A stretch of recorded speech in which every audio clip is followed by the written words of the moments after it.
Revenge office stories. You know how people say life has a funny way of teaching you lessons? Sometimes it's a gentle nudge. Other times it's a Category 5 hurricane that rips through your life and forces you to rebuild from scratch. My lesson had a name, Mr. Johnson. He was my boss, the man who held my career in his hands. And in just a few weeks, he became the man who tried to take everything else. He engineered my professional demise, and, in a twist of fate so cruel it felt scripted, he became my tenant. My nightmare tenant. He thought he had all the power. He thought firing me meant he'd broken me. He assumed that a 29-year-old new to owning property would just crumble under the pressure. He was wrong. At 29, I was a brand new landlord when my life took a turn I never saw coming. The boss who fired me ended up moving into my building. He thought he could live for free and ruin me. He was dead wrong. This is the story of how I used the law to turn my nightmare tenant into my greatest victory. It's a story about betrayal, injustice, and the quiet, deeply satisfying process of taking back your power, one legal document at a time. This isn't just a story about a bad tenant. It's about what happens when you push someone too far and they decide to stop running and start fighting back with everything they have. Before Mr. Johnson was the villain of my story, he was just my boss. And I, Emily, was just a 29-year-old assistant manager at a small, respected real estate firm. For as long as I can remember, I've been fascinated by property. Not just the buying and selling, but the idea of creating a home for someone, the stability of it. While my friends were spending their paychecks on trips and gadgets, I was saving every penny. Every bonus, every tax return, every dollar I could scrape together went into a high-yield savings account with one single goal: buy my own rental property before I turned 30. I worked at that firm for 5 years, climbing from an entry-level assistant to the assistant manager of the rental properties division. I learned the business inside and out. I knew the local rental laws. I understood lease agreements like the back of my hand, and I dealt with every kind of landlord and tenant you can imagine. I saw the good, the bad, and the ugly. It was all an education, getting me ready for my own shot at being a landlord. My boss, Mr. Johnson, was a difficult man. He was old school, demanding, and had a temper that could curdle milk. He seemed to hate my youthful optimism, always trying to grind it out of me with impossible deadlines and dismissive feedback. He was the kind of boss who took credit for your wins and broadcast your smallest mistakes. He managed through fear, but I put up with it. It was the price of admission. I was learning and getting closer to my goal, so his attitude was just background noise.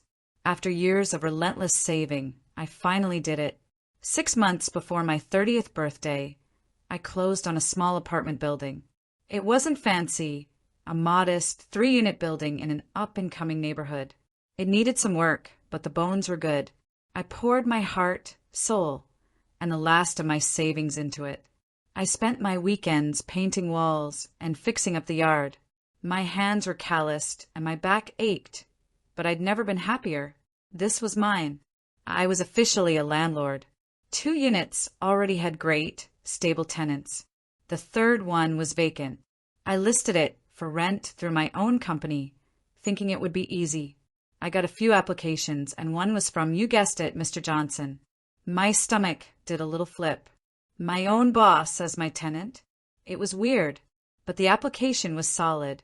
Good credit, long rental history, and his job at my firm meant his income was stable. I even checked with a senior manager to make sure there wasn't a conflict of interest. He laughed and said it was probably a good thing. So I approved his application. We signed a standard 1-year lease. He was polite, almost charming during the signing. He praised my ambition and commented on the building's potential. For a second, I thought this might actually improve our working relationship. Maybe he'd finally show me some respect. That optimism he hated so much was still there. It wouldn't be for long. The first month went by without a problem.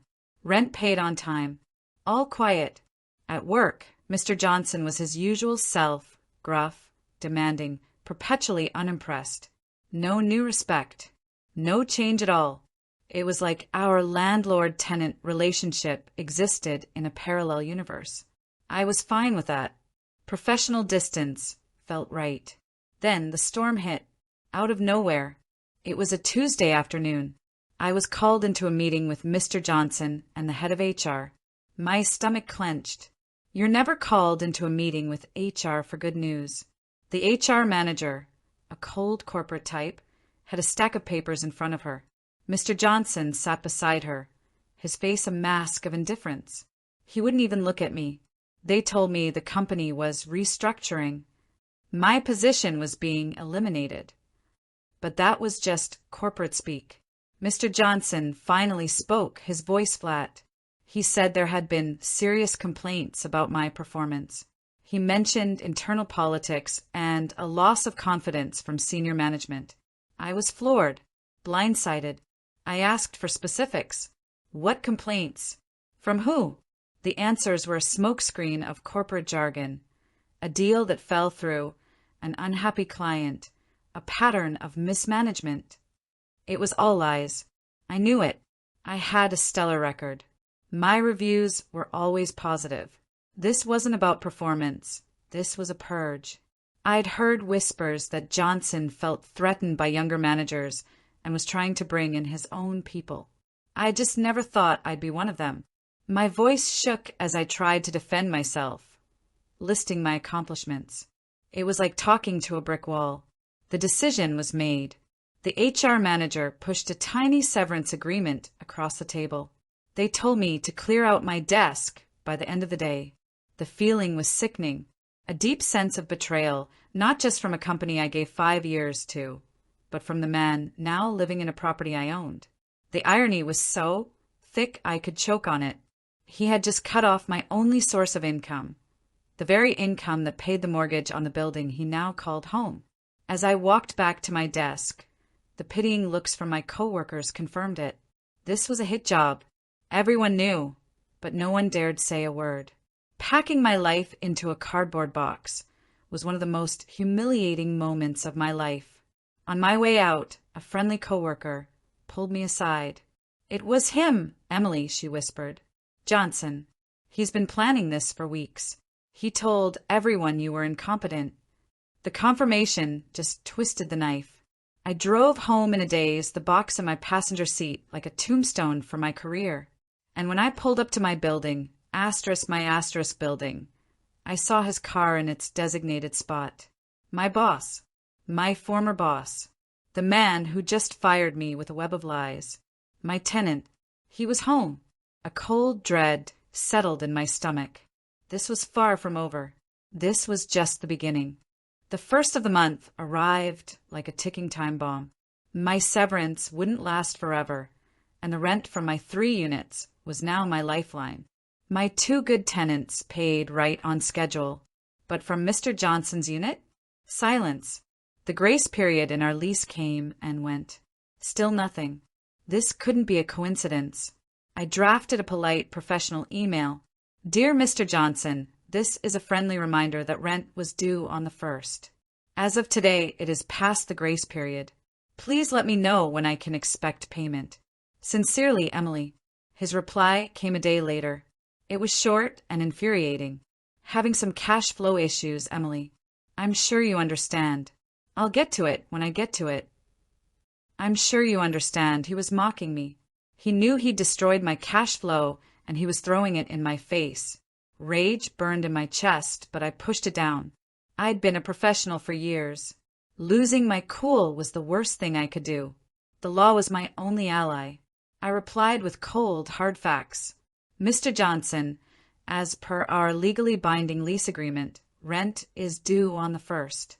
A reasonable late fee of $50 as outlined in the lease and compliant with state law is now applicable.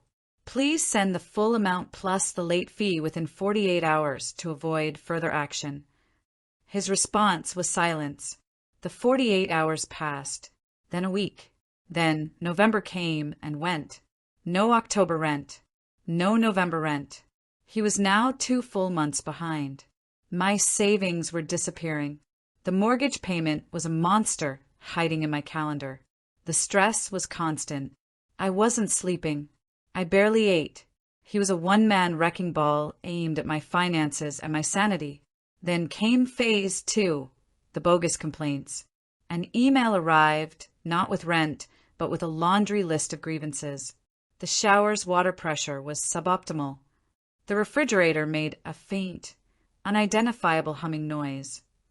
It was a classic, amateur move to build a fake case for withholding rent. The problem was he knew the industry. He was counting on me being an emotional wreck who didn't. So I documented everything. I responded to each complaint in writing, professionally and promptly. I sent a plumber for the water pressure. It was fine. I sent an appliance tech for the fridge. It was perfect. For every fake problem he created, I created a documented, professional solution. I was building my own paper trail. Then things got darker. I ran into him in the hallway and asked about the rent. His charming facade vanished. "You should be careful, Emily," he sneered, his voice low. "Things have a way of breaking in old buildings. It would be a shame if a pipe burst. Accidents happen." It was a direct threat to damage my property. Cold fear shot through me. This wasn't just about money anymore. He was trying to scare me into backing down. That night, the fear turned into resolve. He had forgotten one crucial detail. I spent 5 years learning this game from the inside out. He taught me the rules, and now I was going to use them to beat him. First, I installed high-definition security cameras in all the common areas, hallways, laundry room, entrance. I wanted him to know he was being watched. Second, I dove into landlord-tenant law. I spent days at the law library and nights reading statutes. He wanted me to make a mistake out of anger, change the locks, shut off his utilities, anything that could be seen as a legal retaliation. I wouldn't give him the satisfaction. I had a file on him an inch thick. With 2 months of unpaid rent and his documented threats, I finally had what I needed. It was time to go on the offensive. I typed up the official legal notice required by California law, a 3-day notice to pay rent or quit. It was a formal document giving him 3 business days to either pay everything he owed or move out. If he did neither, I could legally file for eviction. I hired a professional process server to deliver it. I didn't want any question that it was delivered properly. The server handed the envelope to him at his apartment door, a moment captured perfectly on my new hallway camera. The game had changed. The ball was in his court now, but the court I was thinking of had a judge. The 3 days on the notice came and went in absolute silence. Not a penny of the thousands he owed appeared in my bank account. His car was still in the parking lot. He hadn't left. He was calling my bluff, thinking the 29-year-old he'd fired wouldn't have the nerve to take him to court. That was his second-to-last mistake. The morning after the notice period expired, I was at the county courthouse. The air inside smelled like old paper and quiet desperation. I walked up to the clerk's office, my perfectly organized file under my arm. It felt like it held the weight of the last few months of my life. I filed the eviction lawsuit, formerly known as an unlawful detainer. I filled out the summons and complaint, listing the unpaid rent and late fees and citing the lease violations. I attached copies of everything: the lease, the emails, the receipts from the service calls, and a log of his threats. I paid the filing fee, a painful but necessary cost. The clerk stamped my documents with a satisfying thud and gave me a court date. The next step was having a sheriff's deputy serve him the court summons. He was now legally required to appear in court. Under the new state laws, he'd have 10 business days to file a formal response. In the weeks leading up to the hearing, the building was tense. He avoided me completely. No more snide remarks, just icy silence. I spent that time preparing. I rehearsed what I would say, focusing on being calm, factual, and professional. I wasn't there to talk about him firing me. I was there as a landlord with a tenant who broke a contract. Facts, not feelings. On the day of the hearing, I wore my best suit, my suit of armor. I walked into the courtroom and sat on the plaintiff's side. A few minutes later, Mr. Johnson walked in. He looked disheveled and, for the first time, uncertain. When our case was called, we approached the bench. The judge, a stern-faced woman who looked like she'd heard it all, looked down at us. "Ms. Emily, you're the plaintiff. State your case." I took a deep breath and laid out the facts, simply and clearly. I presented the signed lease, the bank statements showing months of non-payment, and the emails. I showed her the receipts from the service calls for his bogus complaints. Then she turned to him. "Mr. Johnson, your response." He tried to argue the apartment was uninhabitable, mentioning the suboptimal water pressure. The judge looked at him, unimpressed. "Did you put these complaints in writing, sir?" "Yes, of course," he said confidently. "And did the landlord respond?" she asked. "Well, yes, but—" "Did she offer to make repairs?" "She sent people, but the problems persist," he lied. This was my moment. "Your Honor," I said calmly, "I have signed statements here from the licensed plumber and the certified appliance technician. Both state that the plumbing and all appliances were in perfect working order. The tenant refused to allow a contractor entry to inspect a floorboard." I handed the documents to the bailiff. The judge read them, her expression unreadable. She looked back at Mr. Johnson. The silence was deafening. His lie had just been demolished by a single sheet of paper. He started stammering about injustice. The judge cut him off. "Sir, the evidence is clear. You signed a legally binding contract. You failed to pay rent. The landlord has provided ample documentation that she fulfilled her duties, and your claims are unfounded. There is no legal basis for you to withhold rent." She banged her gavel. "Judgment for the plaintiff. The court grants the landlord possession of the property. A writ of restitution will be issued." A writ of restitution. I knew what that meant. A court order, carried out by law enforcement, to have him physically removed from my property. It was over. I had won. Winning in court felt amazing, but it wasn't the final step. The judgment didn't make him vanish. I had to file for the writ of restitution, the official document that empowers the sheriff's department to perform the eviction. Mr. Johnson was given a final, court-mandated deadline to leave on his own. In my state, the sheriff posts a 5-day notice to vacate before they can physically remove a tenant. Those days were strange and quiet. I hoped he'd just pack and leave in the middle of the night. But I knew his ego was too big. He'd have to be forced out. And he was. The deadline passed.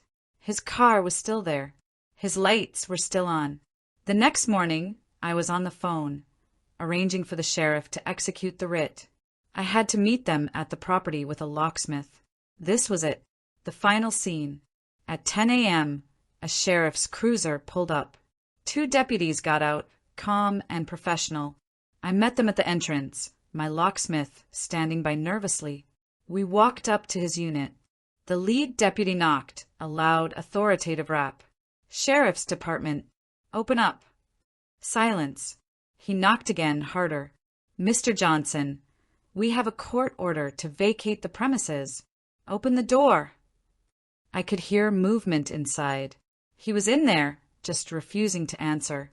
The deputy looked at me and nodded. "He's not complying. Your locksmith can proceed."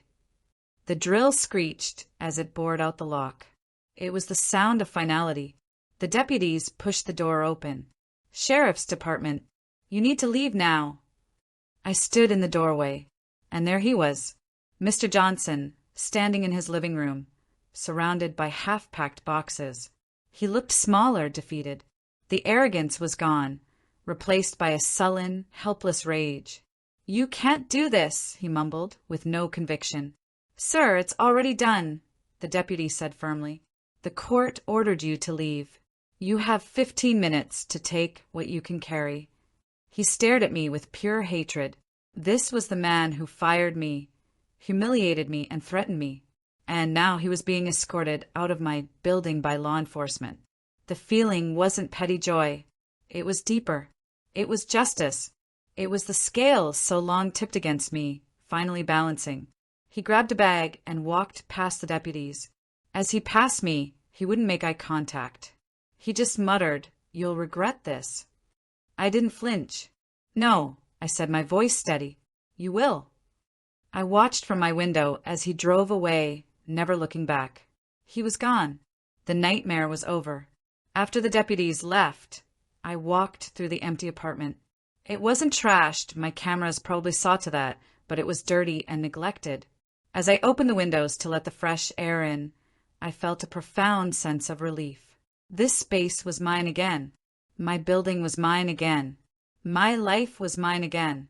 The court also granted me a money judgment for the unpaid rent, late fees, and legal costs.